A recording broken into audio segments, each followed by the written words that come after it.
Let's talk about the ISFJ creative subtype. All right. What's the characteristics here?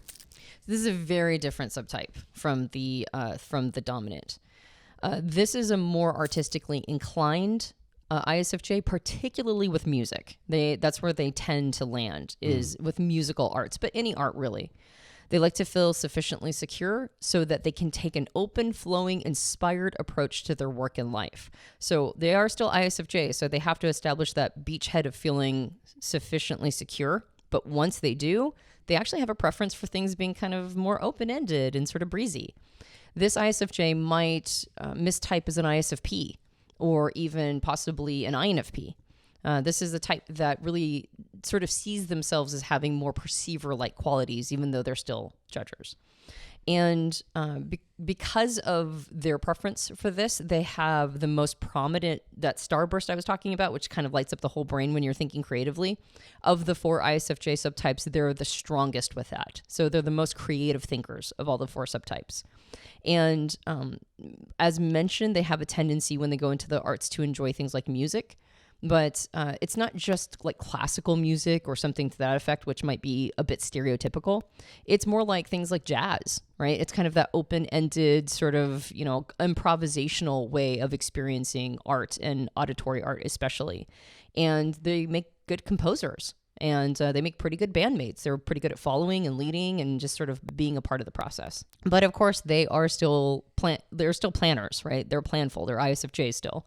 And so they have some things that help ground them. They have some strengths in comparison to other creative subtypes, in fact. Some creative subtypes are like all over the place and they really need a lot of grounding.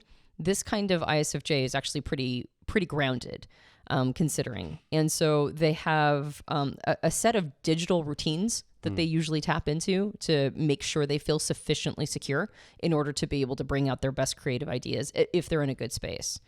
And they also are very in touch with their bodies. They're in touch with their feelings, their sensations. They're good at catching people's expressions, moods, meanings, particularly if they have a lot of shared history.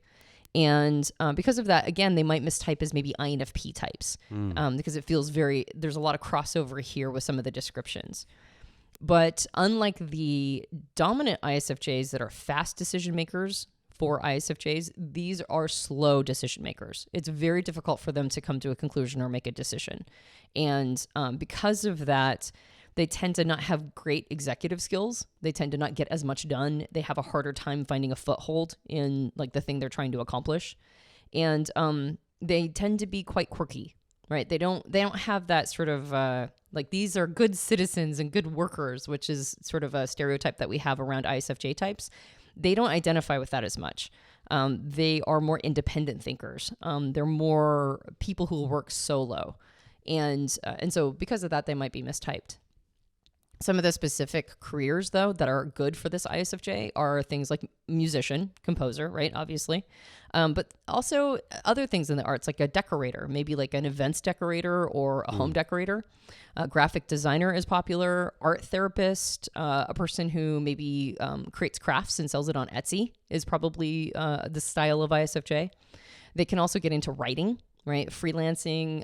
There's quite a few poets that may be creative ISFJs. And things like becoming a fine artist with their attention to detail. Chef, baker was also on the list. And somebody who teaches crafts, right? Like a craft teacher. So something that allows them to be around whatever is inspiring them and then, turn it into like a legit career. So the thing that's coming up for me, if you're listening along as an ISFJ and you're identifying with the creative subtype, if you notice, many of the career choices that Antonia mentioned can be supported with a platform. So being an Etsy creator, designer, selling on the Etsy platform, for example, time of this recording, that's a popular platform, you can create your crafts and then now there's a marketplace. So you're plugging yourself in not to a organization like maybe the dominant subtype would do, ISFJ dominant. ISFJ creative can find an outlet for that creativity. And because of the digital age we're in with YouTube and all of the social media platforms and places like Etsy and Uber and all these platforms that help commerce happen, there's probably more opportunity than ever for ISFJ creatives to not have to just go and get a job at a company. They can actually be the creative that they are and publish on these platforms, which is awesome. So just keep that in mind. If you're like, oh, that's a great career opportunity for me, that's something to be thinking about, those platforms moving forward. Let's talk about the depth of this for people that are a little bit more into cognitive functions. The neurotransmitter associated with the creative subtype is dopamine. Mm-hmm. How are the functions, introverted sensing memory and extroverted feeling harmony, how are these two functions attuned for the creative subtype?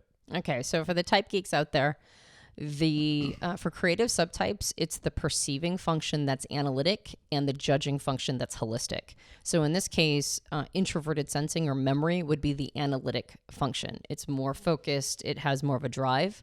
But the judging function, in this case, extroverted feeling or harmony, that's more open framed. It doesn't have as much certainty. It doesn't have as much assertiveness. And so that's one of the reasons why this type tends to be more creative, because it pursues things that are, sort of fuel its mind. But at the same time has a harder time coming to specific conclusions about what to do with that information, making executive choices. That extroverted feeling or harmony usually is pretty good at helping ISFJs do. So this is one of the reasons why they show up a little bit more perceivery. But at the same time, they're still ISFJs.